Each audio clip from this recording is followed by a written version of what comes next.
to Sunrise Extra on a Tuesday. We are talking all things stimulus and a little bit of extra help coming just in time for Christmas and the New Year. So the deal is Congress approved a big stimulus package. So that means next week, either checks or direct deposits will start going out for $600 per person. Now, this is if you make below 75 grand, you get the full 600 bucks. And that even counts your kids, you guys. So a family of four theoretically could get up to $2,400. Oh, wow. 600 times huge. 4. Yeah. Then it decreases the amount, anything you make over 75 grand. And at $99,000, that caps. So nothing if you make over $99,000. So that's a bit of relief. It is only half of the original stimulus payment that we got back in April. Then, if you live in Oregon yesterday, lawmakers approved a big $800 million relief package, and it extends the residential eviction moratorium to June or through June. So you can't get evicted if you can't pay. Landlords finally getting some help. If they take money and accept money from the state, they could be chosen to wipe out 80%, right, or actually get 80% of the rent that they're owed, but they have to agree to let the other 20% go. And some landlords are really on the fence about that. What else? Restaurants finally getting some relief after a couple special sessions. Now you can get, the OLCC just has to sign off on it. They already said they would. To-go cocktails and single serving of wine, now legal. And also those delivery apps, Grubhub, DoorDash, all that stuff, they can charge a bunch of money to the restaurant on your bill. And so now that's been capped at 15% statewide. So we want to know, what do you guys think of this? Is this not enough? Is it, great, whatever they decide? Is it finally, too late, or what? Can I just start off by asking, I don't mean to come across as Mr. Scrooge. That's not my intent. But am I alone in wondering, where's all this money coming from? I thought the same thing last night when they finalized the package, Rod, and I'm reading the details. Yeah, of course, how that's many what I thought. programs are getting cut and what's getting cut? Yeah, to move this money. But it seems like we're just around. We're going to literally run out of ink on the printing press, doesn't it? Isn't that what it seems like? Right. And you mentioned, Nina, that your kids count as far as getting those $600. So you could get up to $2,400. I guess not all of your kids. If you have 22 kids, they're not going to give you $600 for all of them. Regardless. If you make under 75 grand, you'll get the full amount. So it's a family income of 75 grand, correct? Because if, let's just say my wife and I combined make over 75 grand, but my kids certainly don't. Can we get those checks for just Caleb and Chase? So the kids get $600 if you make under 75 grand. As a family? The couples, it is per person. Because that wasn't the case last time. The other one, yeah. There's no way. Yeah, I don't. There's no way they're sending me two $600 checks for my two kids, even though my wife and I combined make over 75 grand. So people that have if the parents don't qualify, the kids don't qualify. Nah, just clarify. I didn't think so, but darn it, it was worth asking the financial expert on the Sunrise Extra program this morning. Yeah, it's only if the parents qualify. Okay. But still, that's different than last time. I'm pretty sure on that. They didn't send out. They sent out checks to income earners last time. Like my wife doesn't work. She didn't get a check last time. Right. My kids don't work. They didn't get a check last time. I work. I got a check. Something seems fishy with the way we're saying that. Well, and you might be correct. Well, you are a joint filer, so that, it's a different bracket. I haven't seen anything. Let me look while you guys. But to say that someone has 12 kids gets a check for each kid if they're making 70, that seems odd to me. You know what I'm saying? Drew understands what I'm saying. Well, I understand we were also going to talk about a Christmas topic this morning. Right now, I wish we were, because now we're mired in some kind of financial talk. Let me grab my phone. There's lots of little loopholes. We have all the details on kgw.com. I just want to know from people, what do you guys think of this? Trish Anderson wanting to know, is Washington doing things like Oregon did yesterday with their special session? That is a good question. I have not heard anything. Yeah. Nicole puts it pretty clearly, Rod, saying that they paid it, talking about the last time around, they paid it to anyone that paid taxes last year. Right, which is kind of what I was saying. But you didn't say, hey, I have a bunch of kids, I get money for all those either. You got the check as the income. Yeah, you get money for your kids last time too. If you qualified Well, I qualified last time. I didn't. There was that one stimulus check where every single American got money, for the most part. I think you made too much. I didn't want to get into that, but the man said he got a check. I got $1,200 that one time. Okay. That was, dude. Yeah. That was something else, Rod. It was a stimulus check. It was a stimulus check. Really? Okay. It's what the government gives you money, even if you make good money, they gave you money to go out and spend it to help boost the economy up. That was a lot of people saying $600 not enough. What a joke from Renee Skaggs. Yeah. I'm pretty sure Jeff Lucas says whatever the government gives me will be in my bank account for about 30 seconds. Yeah. Does $600 go very far anymore? I mean, when you gas, groceries, maybe you're not, spending on gas. Well, it's kind of meant, though, to stimulate the economy. I mean, I think everybody understands that $600 ain't much. It's a big chunk of money, though, going into the economy that collectively will help small businesses that are open. That's the key, is those last few words, that are open, right? I mean, so it's, we want to stimulate the economy, but the fact is a lot of these small business owners, they're not going to receive my money if I get some extra money from the government because they can't even open right now to receive that money. Right, understood. Ashley Smith says it's nowhere near enough. Most Americans are at least 3 months behind. Yeah, I did the same thing you did, Rod. I read this last night and I thought to myself, where are they getting all this money to pay out all of these people? Number one. But number two, I thought about, geez, the fact is all these people do need the help. And we heard from so many different families who were literally like praying, begging, crossing their fingers, whatever you want to say about this eviction moratorium, hoping that it would be extended, which it was through June of next year. And I just thought about all those people who really there was no other way out. I mean, it was either this is going to happen for us or we are, to put it quite bluntly, screwed, right? Yeah. We're not going to be able to make the rent. Yeah. We don't know where we're going to live next. And it's scary to think about how many people are living in that situation right now. It's mind-boggling. Yeah, they talk about that, that eviction, the flood of evictions that's going to come after this. And I was just listening to it. The New York Times has a podcast every day. It's excellent. I highly recommend it. It's called The Daily. And they interviewed, a lady, and I think she lives in Georgia somewhere. And she lost her teaching job. And she got an eviction notice before the federal moratorium started. And then she took it to court and won that section. But then there was a couple days between when that first one expired and when Congress got its act together and reinstated it. And in that tiny window, she got another eviction notice. And both of those go on her credit history now, even though the first one was expunged. And, through the court system, they fixed it. But now, going forward, you always have that mark on your record. Right. As having, been served with an eviction notice is just tough. Yeah. And I mean, the landlords, mom and pop landlords, we're a landlord to a home in Bend, and still got to pay that mortgage on your house. And so it's just, and I know Brenda brought this up the other day of why have we gone to the source and told banks, hey, freeze everything? It starts at the banks of freeze the mortgage so there's no foreclosures, and then freeze the rent until we get this thing kind of figured out.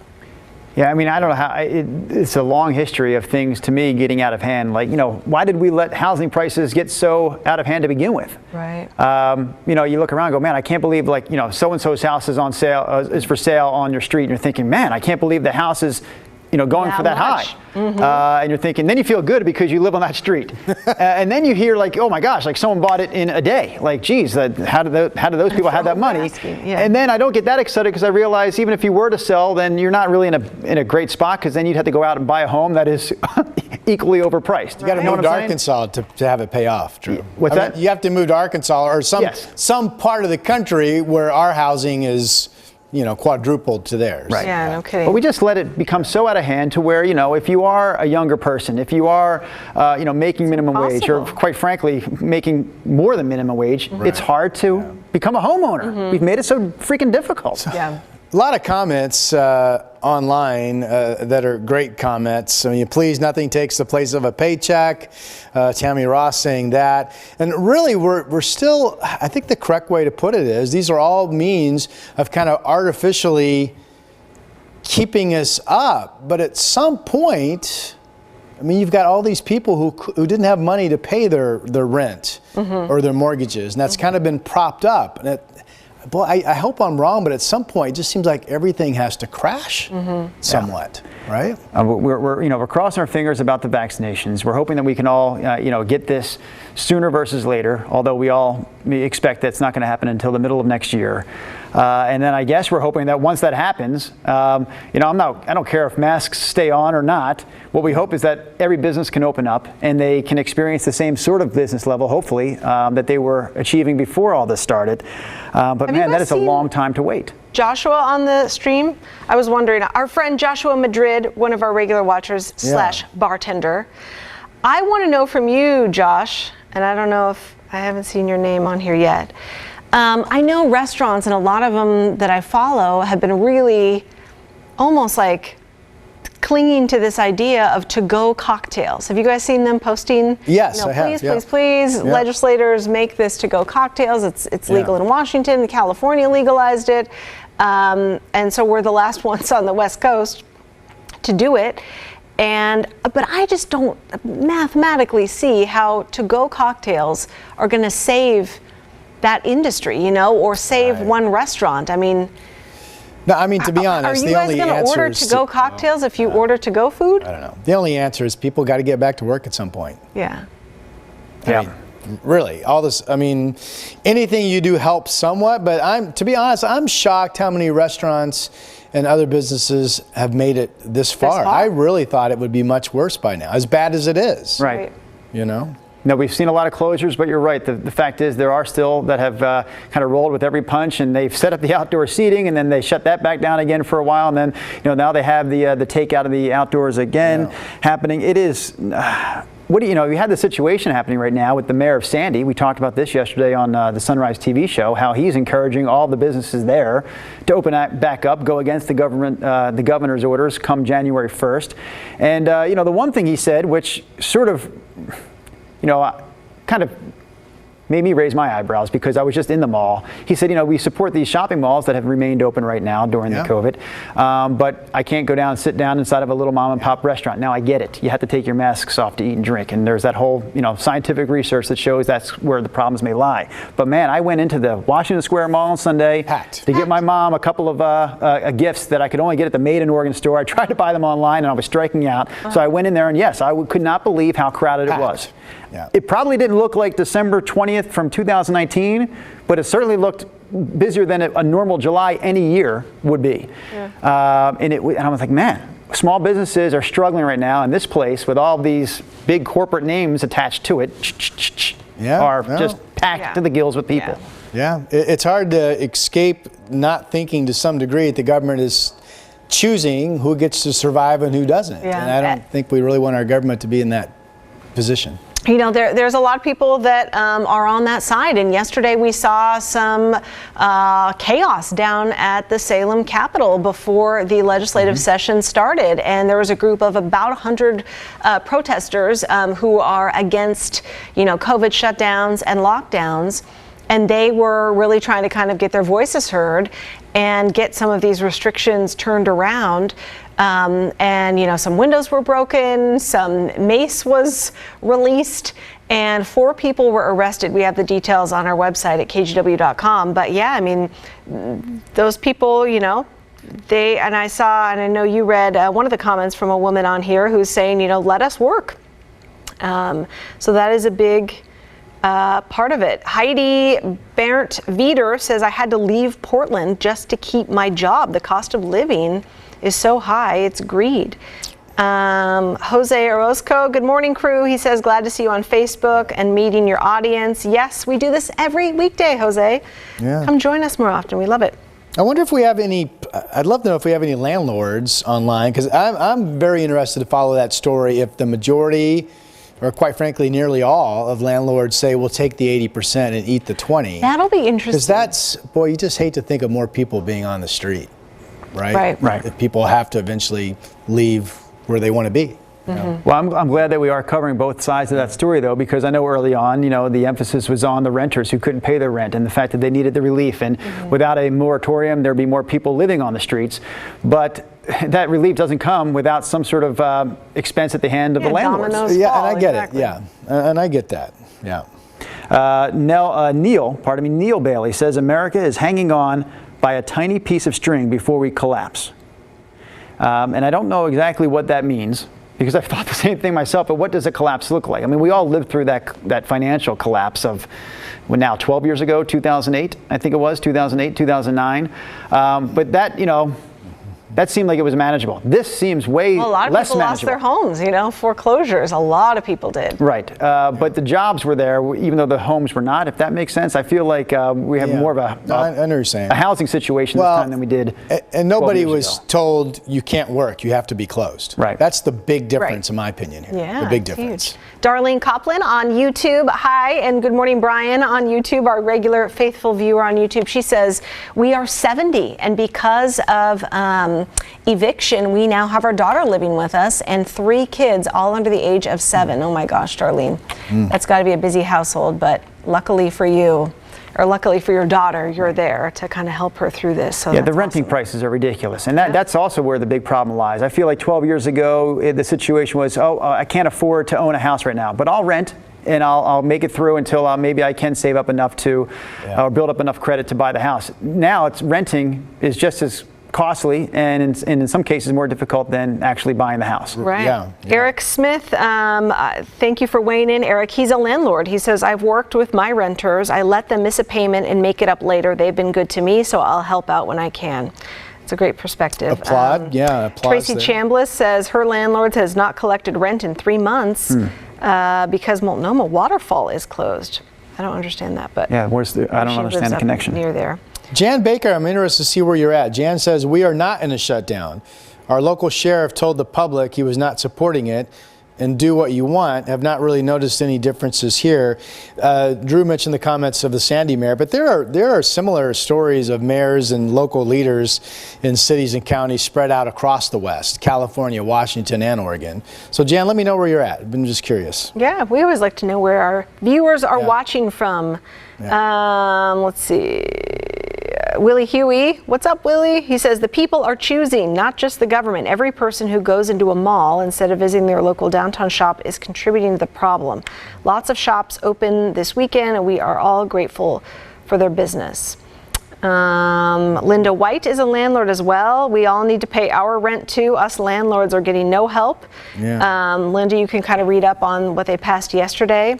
And I would be interested to see, would you apply for that 80-20 deal to get 80% of your rent owed to you paid back by the state, but you'd have to forgive the other 20% and not see it. Do you know, Nina, is there also some sort of a tax break where you write off that 20% as a business loss? I'm assuming, but I don't know. I don't know. Yeah. Have to find out. I don't know. I mean, you are technically the only landlord on the panel, Nina. You just talked about that Bend play. You and your husband lived in Bend for many, many, many, many years and never gave up the house. So, what your opinion on the 80-20 split? It's been interesting because right around our last tenants were looking to build a house over in Bend, so they needed kind of like a, in between spot. And they were like firefighter friends of ours. And so they signed a 1-year lease. They ended up scrapping on the house and moving back to Clark County, actually. Okay. And for their small business needs. And so we were in a scramble of like, we thought we were good until this summer, but they broke their lease and we all worked it out and everything. But now you're as a landlord, now, okay, you're like, well, I have to fill this house with a new tenant, but we have this eviction moratorium. And so every application you're getting, you're nervous of like, this person has a job, they have pay stubs, they say, they can provide. But it's always kind of in the back of your mind of like, will they move in and just be like, I don't have to pay rent. Right. And they're supposed to pay it back is the idea. But if they're like, well, I don't have any money, I can't pay it back. And so then you're stuck, then we're paying mortgage here in Portland, mortgage in Bend. And so it is kind of a scary process of like finding new tenants right now, even for landlords, of like, really double checking just work security and all that kind of stuff. But I think I say with confidence that house is not worth any headaches to you. I mean, you're working full time, your husband works full time. You basically have that with the idea that this is not going to cause us any headaches. It's going to be set up and people are going to rent it out and pay. Yeah. But you don't want to get into a situation. I mean, I get it, where you're having to really. I mean, even 1 month. You know, we had 1 month of no one living in there, and we, repainted it and put some new carpet in because that carpet was old, and made some improvements, and had a guy lined up who just moved in like this past week. And so, but even that 1 month, I mean, you're paying extra out of your, own money, and things get tight. So I can't imagine, 7 months or 9 months. Tracy did have a clarification. She said about her earlier comment involving Multnomah Waterfall Restaurant. She says she is the landlord. So Tracy is the landlord, and she has not collected rent from her renter who works at Multnomah Waterfall Restaurant. I see. Which has been so. Tracy deserves the shout out this morning and the hey, way to go. It's hard. Good for you. Yeah. And Jan Baker, Rod, and I had to keep refreshing the feed, like getting out of it and getting back in to see the comments. Did she get back? But Jan Baker got back and says she lives in Goldendale, Washington. Okay. Her earlier comment, Rod, I don't have it right in front of me, but basically saying that their mayor said, the heck with the restrictions, it's business as usual here in Goldendale, right? That was what she said, essentially? That's what you read out that's loud? Exactly. That's correct. Yeah. Yeah. And again, that's out in the gorge. Right. Out on the east side of the gorge. Gil Ortiz. And again, if you're new to the show, we're not ignoring you or reading your live comments on the Facebook and YouTube stream. Gil Ortiz says it's going to take some big change to turn this around. He's living in Edgewood, New Mexico right now. My small business is hurting. I'm hanging on by a string. Yeah. I'm originally from Vancouver, Washington. Gil, hang in there. Hopefully, boy, this vaccine, just takes off and more people kind of get that herd immunity and we can get out of this hole. But it's going to take some time, isn't it? I mean, we don't know what the next chapters are going to be, Another comment that we could probably play off of on a future Sunrise Extra is the mask issue. And I don't know how this sort of conversation thread began, but a few viewers talking about how they will continue to wear a mask, maybe for the rest of their lives. Well, yeah. Just because a lot of people are commenting how this has been, their healthiest. Right. Well, year of their lives. Yeah, no colds, no flus. Right. Who has a cold? Right. Practically nobody. No, I thought of all of us, including Brenda, how this year, I know since March, none of us, the four of us, have not missed a day because of any kind of sickness. Correct. Yeah. That includes a headache, by the way. Yeah. But honestly, we haven't sneezed around here. We haven't had the sniffles. We've been and it's got to be the masks, right? I'm just so cognizant of what you touch, and like having the little hand sanitizer vials and don't touch your face and all that kind of stuff. I haven't even been that good with that, to be honest with you. Not like I was in March and April. The sanitizing my hands were so dried out in April and May, like literally they looked like the hands of a 99-year-old individual. They were so cracked out and dry. Yeah. And I've kind of gotten away from that, honestly, but I have not. Winter makes it worse, definitely. No offense to our 99-year-old viewers. Did I say I meant a 299, Rod? 299. Yeah, Eric Smith says, as a rental owner, he's a landlord, I still need to live within my means. If the rentals go empty, I need to be able to cover the bills. Yeah, right. Exactly. Yeah. I hear you. It's tough all around. All right, you guys, thank you so much for weighing in. We will see you tomorrow. Have a great Tuesday.